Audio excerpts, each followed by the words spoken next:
अस्सलाम वालेकुम students, welcome to our channel. आज हम 9th physics chapter number 8 thermal properties of matter के रिमेनिंग न्यूमेरिकल का सॉल्यूशन देखेंगे। हमारे पास न्यूमेरिकल नंबर 8.7 की स्टेटमेंट है, how much ice will melt by 50,000 joule of heat. Latent heat of fusion of ice आपके पास दी गई है। अब आपने निकालना है कि कितने ग्राम आइस जो है वो मेल्ट होगी जब आप उसे 50,000 जूल हीट देंगे। तो ये आपने मैस कैलकुलेट करना है उस आइस का। गिवन डाटा आपके पास क्या है, अमाउंट ऑफ हीट आपके पास आ जाएगी डाटा क्यों, that is 50,000 joule. Latent heat of fusion आपके पास आइस की HF से लिखते हैं इसको, ये आपके पास दी गई है 336,000 जूल पर केजी। आपने मैस ऑफ आइस निकालना है, डेट इज़ M। अब हमारे पास लेटेंट हीट ऑफ फ्यूजन का फार्मूला आपको पता है क्या है, delta Q F is equal to MHF। यहाँ पर आपने मैस निकालना है तो H यहाँ पर जाकर डिवाइड हो जाएगा। जस्ट आपने डेल्टा Q की वैल्यू लगानी है। यहाँ पर HF आपके पास दिया गया था आइस की लेटेंट हीट ऑफ फ्यूजन, दोनों वैल्यूज़ को आप डिवाइड करेंगे तो आपके पास यहाँ पर मैस आ जाएगा 0.14888। यहाँ पर अब आप इसको राउंड ऑफ करेंगे तो यहाँ पर 4 है, यहाँ पर 5 हो जाएगा। अब जस्ट आपने किलोग्राम के ग्राम बनाने हैं, क्योंकि आइस की मिकदार काफ़ी कम है तो इसलिए इसके ग्राम बना रहे हैं, तो 1000 से इसको ज़रब देंगे तो यहाँ पर आपके पास 150 ग्राम आपके पास आइस आ गई, यानी कि 50,000 जूल जब आप हीट देंगे तो आपके पास 150 ग्राम हीट जो है वो आइस जो है वो मेल्ट होगा। नेक्स्ट आपके पास है numerical number 8.8, find the quantity of heat needed to melt 1000 gram of ice at -10 degree C into water at 100 degree C। लिखा हुआ है कि आपके पास आपने वो अमाउंट ऑफ हीट निकालनी है जो 100 ग्राम आइस, जो कि अभी -10 डिग्री C पे है, उसको पानी में कन्वर्ट करना है आपने 10 डिग्री C के ऊपर, आपने वो हीट निकालनी है। नीचे आपके पास नोट में स्पेसिफिक हीट आइस की दी गई है, स्पेसिफिक हीट वाटर की दी गई है, एक इसके अलावा लेटेंट हीट ऑफ फ्यूजन आपको आइस की दी गई है। डाटा देखते हैं आपके पास क्या है। मैस ऑफ आइस आपके पास था 100 ग्राम। 100 ग्राम किलोग्राम बनाने के लिए आपने इसे 1000 से डिवाइड किया तो 0.1 किलोग्राम आ गया। नेक्स्ट आपके पास इनिशियल टेम्परेचर आइस का क्या है, T1 -10 डिग्री C। यहाँ पर फाइनल टेम्परेचर पानी का आपके पास दिया गया T2 10 degree C। Amount of heat आपने कैलकुलेट करनी है, that is delta Q। Specific heat water की आपके पास थी, लेटेंट हीट ऑफ फ्यूजन भी आपके पास दी गई थी, और इसके अलावा आपके पास स्पेसिफिक हीट आइस के लिए भी दी गई है, यानी कि लेटेंट हीट ऑफ फ्यूजन दी गई है और स्पेसिफिक हीट फॉर आइस दी गई है 2100 जूल पर केजी। अब सबसे पहले हमने क्या करना है, इसके अंदर हमारे पास 3 स्टेप्स होंगे। सबसे पहले हम फाइंड आउट करेंगे heat required to heat up the ice. अब आपके पास सबसे पहले तो आइस है, आइस को आपने गर्म करना है, उसके बाद जाकर उसने मेल्ट होना है। तो आइस को गर्म करने के लिए हमें जो हीट चाहिएगी वो हमारे पास क्या है तो यहाँ पर स्पेसिफिक हीट निकालेंगे, delta Q1 is equal to MC delta T। अब हमने क्या करना, आइस हमारे पास थी -10 डिग्री C पे। अब सबसे पहले आइस के टेम्परेचर को -10 से 0 के ऊपर लेके आएंगे, ठीक है। अब यहाँ पर हमने चेंज इन टेम्परेचर कैलकुलेट करना है तो T0 -T1 आ जाएगा, 0 -10 करेंगे यहाँ पर 10 डिग्री C आ जाएगा। यहाँ पर M आपके पास से 0.1 किलोग्राम, C आपके पास था specific heat for ice 2100, change in temperature आपके पास था 10 डिग्री C। तीनों वैल्यूज़ को मल्टीप्लाई करेंगे तो आपके पास आ जाएगा 2100 जूल। अब नेक्स्ट आपने क्या करना है, अब नेक्स्ट आपके पास आइस थी -10 डिग्री C पे। अब नेक्स्ट हमारे पास है कि आपने आइस को मेल्ट करना है। पहले हमने टेम्परेचर 0 से 10 पे लेके आए थे, अब 0 पे आ गया। अब हमने आइस को मेल्ट करना है तो उसके लिए कितनी हीट चाहिएगी, तो हमें पता है कि जब भी किसी सॉलिड को लिक्विड में फ्यूज़ किया जाता है तो लेटेंट हीट ऑफ फ्यूजन है, तो वह हमारे पास उसका फार्मूला है Q is equal to MHF। M था हमारे पास 0.1 और latent heat of fusion for ice आपके पास दी गई थी गिवन डाटा में, तो ये आपने इसको से जस्ट मल्टीप्लाई करना है तो ये हमारे पास ये हीट की वैल्यू आ जाएगी Q2। ये हमारे पास सेकंड स्टेप आ गया। अब नेक्स्ट स्टेप में हमने क्या करना है, उस बर्फ़ से पानी बनाना है हमने 10 डिग्री C के ऊपर। Heat required to heat up the water. अब हमने पानी के टेम्परेचर को 10 डिग्री C के ऊपर लेके आना है, 0 से 10 डिग्री C के ऊपर।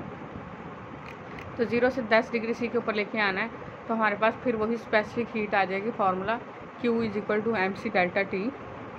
M हमारे पास है 0.1, C आपके पास है specific heat for water delta T आपके पास है 10 डिग्री सी। अब आपने तीनों वैल्यू को मल्टीप्लाई करना है तो ये आपके पास हीट आ जाएगी 4200 जूल। अब आपने total amount of heat calculate करनी है तो आपने तीनों वैल्यूज़ को जमा कर देना है। तो Q इज इक्वल टू आपके पास आ जाएगा Q1 + Q2 + Q3। ये तीनों वैल्यूज़ आपके पास ऊपर मौजूद हैं, या आपने तीनों को ऐड करेंगे तो ये आपके पास रिक्वायर्ड अमाउंट ऑफ हीट आ जाएगी। नेक्स्ट हमारे पास है 8.9, how much heat is required to change 100 gram of water at 100 degree C. अब आपने इनटू स्टीम, आपके पास हीट की मिकदार आपने निकालनी है जो 100 ग्राम पानी को 100 डिग्री सी पे भाप में तब्दील कर दे। इसके अलावा आपके पास लेटेंट हीट वेपोराइजेशन पानी की दी गई है 2.26 10⁶ जूल पर केजी आपके पास दी गई है। गिवन डाटा हमारे पास क्या है, मैस ऑफ वाटर हमारे पास दिया गया था डेट इज़ 100 ग्राम। तो ये आपने ग्राम के किलोग्राम बनाने के लिए इसको 1000 से डिवाइड कर दिया।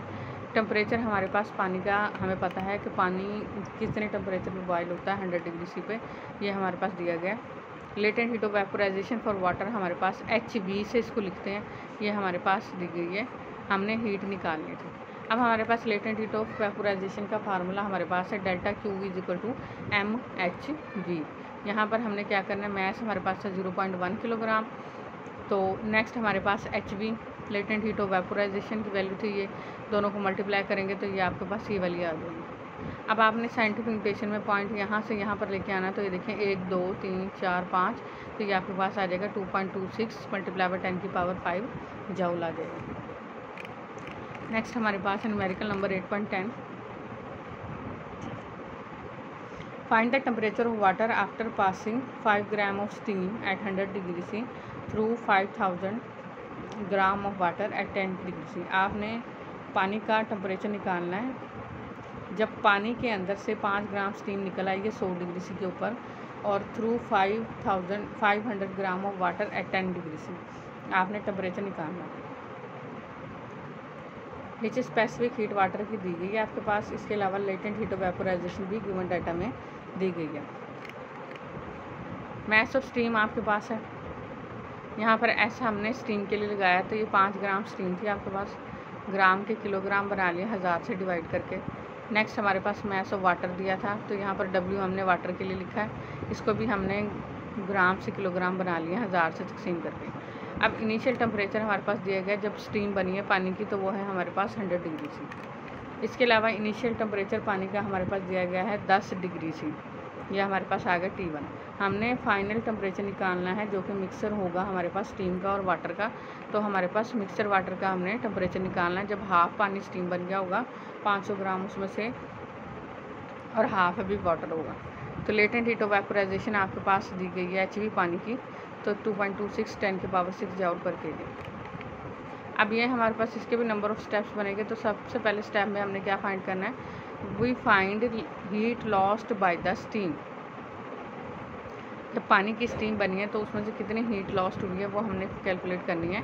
तो that is Q is equal to MHF। ये आपको पता है कि फ्यूजन के लिए लेटेंट हीट ऑफ फ्यूजन, तो यहाँ पर ऐसा है स्टीम के लिए, तो ये हमारे पास मैस की वैल्यू आ गई है, यहाँ पर लेटेंट हीट ऑफ फ्यूजन की वैल्यू लगाई है, तो ये आपके पास Q आ गया। नेक्स्ट हमने क्या करना है, नेक्स्ट हमने heat lost by water from 100 degree C to final temperature.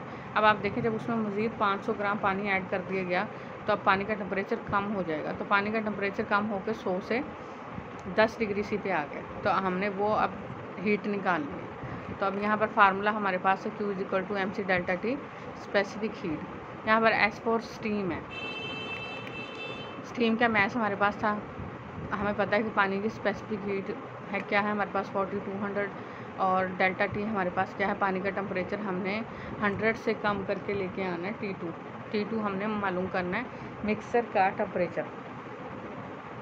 तो यहाँ आपने क्या किया है, यहाँ पर आपने इन दोनों वैल्यूज़ को मल्टीप्लाई किया तो ये 21 आ गया। ये हमारे पास इक्वेशन नंबर 2 बन गई। इक्वेशन नंबर 1 हमारे पास ये है, इक्वेशन नंबर 2 हमारे पास ये है।